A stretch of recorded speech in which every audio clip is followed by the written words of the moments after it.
in the minors, and they're forgetting that if you don't defend the gospel, you're disobeying Christ.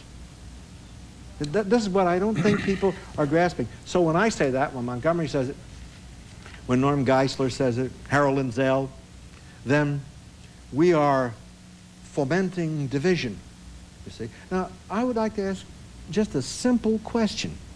Dave Hunt came out with a book, The Seduction of Christianity. All right. Been a lot of hullabaloo and hoopla about the book. I understand. We're afraid to discuss the book, Hunt, the people involved, the names that are named, the situations, because we're afraid that we're going to get into a brouhaha in which we have to give equal time to everybody. Or division of the body. Or division of the body. Well, let's face that issue.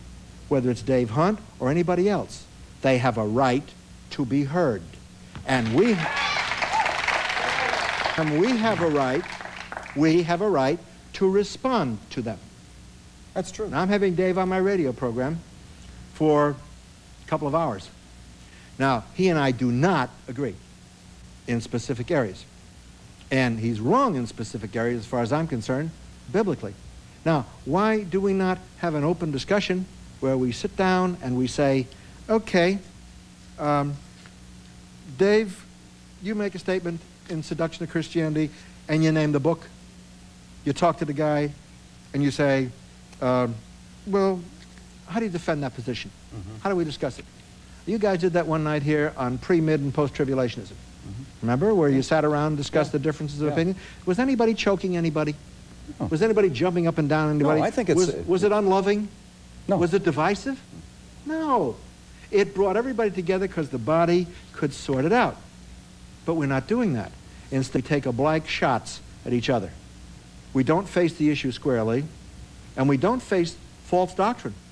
Dave, as far as I'm concerned, is wrong when he says that, and this is the key to the book. There's the book. What's the key? Dave is wrong.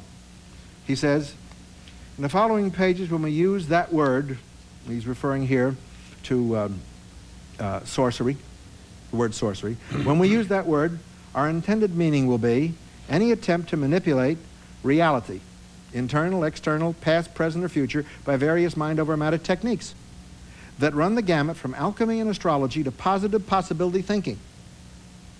Okay, let's apply that definition. How about prayer? Now, prayer is sorcery, because prayer very definitely, specifically, is given to us so that we might call upon God to answer things and alter situations and circumstances. Is that? Absolutely. Well, why pray? The definition So is sorcery. you take issue with Dave Hunt on that particular... Well, now, I'm doing what I think should have been done a long time ago. He's wrong when he makes that kind of a blanket statement. He's wrong when he lumps Christians into the New Age movement. He's wrong when he does that. You can't put, or by inference put, people into New Ageism who are obviously not there. That's absolutely right. Because they use specific words or terms that are so-called buzzwords. I'm very pleased to hear you say this tonight. I'll go further, okay?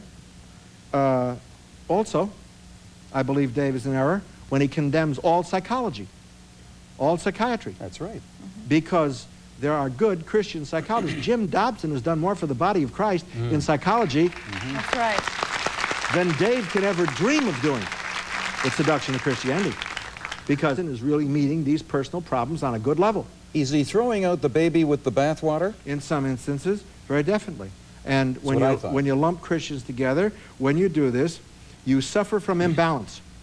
Right. So the imbalance hurts the body, because people get upset and they say, well, I know that man, I know his ministry, he's not in the New Age. So obviously, Dave makes a mistake. And I told him that before the book was published, after hearing a lecture he gave. And I was on a panel with him, Evangelical Missions dealing with the subject of the cults. We discussed it. He knows exactly where I stand. He's my friend. I love him. He's coming on my program. We're going to talk 2 hours. He's going to pound the table and disagree with me. I'm going to disagree with him. But at least, Doug, in the name of sanity, the First Amendment, and truth, people are going to hear both sides. I like that. I think that's fair, you see? I think it's good. Now, that part. of what Dave says and does. And there's a lot of things where I've, at Christian Research Institute, made constructive criticisms. But there's positive things. Does he accept your criticism? Well, he hasn't sent me any nasty letters or called me on the phone. He might disagree, but he's a gentleman. And he would, I think, give me the benefit of the doubt that I'm honest as he is. But what about the other side of the coin? And we learn from one another. We certainly do. That's right. What about the other side of the coin? Where Dave's right, why don't we accept it? That's what I'm saying. Well, we don't, you see. We do the same thing on the other side. We throw the baby out with the bathwater because we are afraid that if we say anything, a lot of people are going to be upset. Well, let me illustrate what I mean. I just quoted Hunt. I can quote him again, but let me quote again something that he said that I think is worth saying. We know in the study of cults that Herbert W. Armstrong, the Mormons, Christian Science, Unity, and all the Hindu cults have a basic thesis that man is or can become a god. Every one of them. right. Now we know that. We know it's occultic, we know it's evil, and we know it's to be rejected. Isn't that right? Correct. Everybody agrees to that. Yes. All right, now, when Christians teach that doctrine, it is still just as evil. It is still just as wrong, and it must be spoken against no matter who they are. From Billy Graham on down to you and me at the bottom of the totem pole, if we're teaching false doctrine, which is exactly what the cults are doing, then we are subject to criticism. Well, it's like Paul said in Galatians 1, even if an angel from heaven come and preach any other gospel unto you, let him be accursed. Okay. That's exactly what you said. Paul Then said listen that. carefully. This is about Jesus Christ. Spiritual means separation from God. Spiritual death also means having Satan's nature. What is Satan's nature? John 8. He is a liar and a murderer from the beginning, and he abode not in the truth. Jesus defined his nature, right? Okay. Spiritual death means separation from God. Spiritual death also means having Satan's nature. Jesus experienced the same spiritual death that entered man in the Garden of Eden. He became one with man in spiritual death. After Jesus was made sin, he had to be born again. See, you have to realize that Jesus died. You have to realize that he went into the pit of hell as a mortal man, made sin. But he didn't stay there, thank God. He was reborn in the pit of hell. In the pit of hell. You're talking about God the Son, second person of the Trinity. This is heresy. Thank you. It's not only heresy, it's blasphemy. That's true. Copeland, Kenneth Hagin.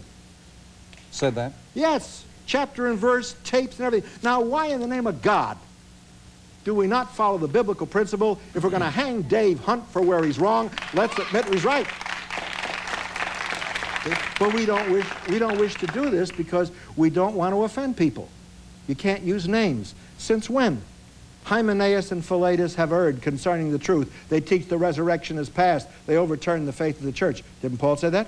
Right. Alexander the coppersmith had done me much harm. May the Lord reward him according to his works. Let me ask you a question then about the names you just named. Yeah. Do you believe these men are conscientious Christians? Yep. Born again? Yep. Love the Lord? Yep. Made a mistake? Doctrinal error. And So we don't throw them out because they made an improper statement. we love them. Right. What we do is we contact them, right? And we say to them, hey guys, this is wrong. And we give them the reasons, right? We did. Nobody takes any envelopes. Nobody takes any letters. Nobody takes certified mail asking these questions as brothers. Let's sit down and talk about this. You don't get anything. All you get is condemnation of anybody that criticizes. Well, the truth of the matter is, listen carefully. The Mormons say you can become a god. When you become a new creature, your spirit is completely recreated. You need to realize that you are not a spiritual schizophrenic, half God and half Satan. You are all God. Sound familiar? Really? Kenneth Copeland, Believer's Voice, Victory, 382. You are all God. Now, I don't care who he is. I don't care who Graham is. I don't care who you or Crouch or Robertson or anybody else is or me. We are under authority to Holy Scripture. And if we are teaching this stuff, if we're teaching this stuff, we should be corrected, We should not do it anymore. I agree. And I also want to go on to say we should be very careful at the same time, Walter, not to throw everything the man preaches and teaches out because he makes an error in one area. I'd be the last to suggest that, but I would be the first to point out that this is error. That if your theology of Jesus Christ is that corrupt, that you think that he died, went to hell, and had to be born again, when you are talking about holy, harmless, undefiled, and separate from sinners, the Word made flesh, God incarnate, where in Christian theology is this type of teaching? It doesn't exist.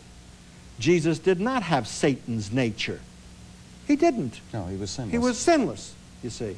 Right. And this is what I'm talking about. Now, this is just one area of where Hunt happens.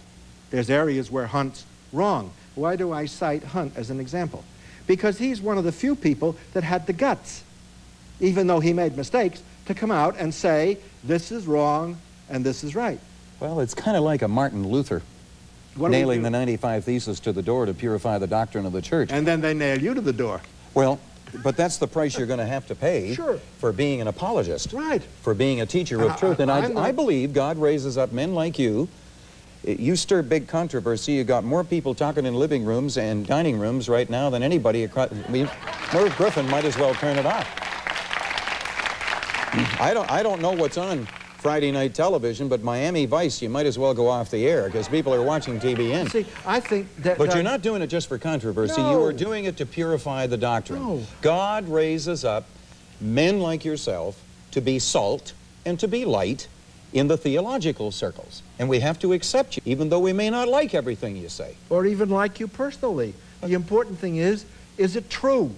That's true. That's the most important thing. Is it true? Now, if it's true that this is false doctrine, and it is, then we have to address the issue and counteract it. Then we address the issue. Sure. But that's what we don't do. We have those people on our TV programs and on our radio programs and all over the country teaching it, and nobody says anything about it. Just a minute, Walter. Just a minute. I beg to differ. You're here. Oh, yes, I'm here. Yes. You're here, so you can't say we're not addressing the issue. Well, I mean, are we addressing the issue tonight? Yeah, well, I'm addressing it by the Lord, grace we of may God. not go off at 10 o'clock.